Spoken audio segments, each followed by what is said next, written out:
জয়গুরু, সুপ্রভাত, হরি ওম। ওম অখণ্ড সংহিতা বা অখণ্ড মণ্ডলেশ্বর শ্রী শ্রীমৎ স্বামী স্বরূপানন্দ পরমহংসদেবের অমৃতময় উপদেশবাণী, চতুর্দশ খণ্ড। পূজাকালীন ধূপ দীপ। সাধারণ ভক্তেরা ভগবানকে সাধারণ মানুষের মতোই জ্ঞান করিয়া তাঁহার প্রীতি সম্পাদনের জন্য ধূপ দীপ দিয়া থাকে।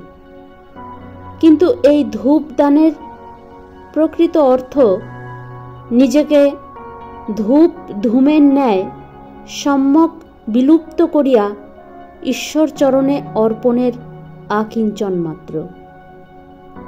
ভগবানকে দীপ দানের অর্থ হইতেছে তাঁহার নিকট হইতে অজ্ঞান ও আসক্তির নাশকারী জ্ঞানস্বরূপ আলোকের প্রার্থনা। হরি ওম।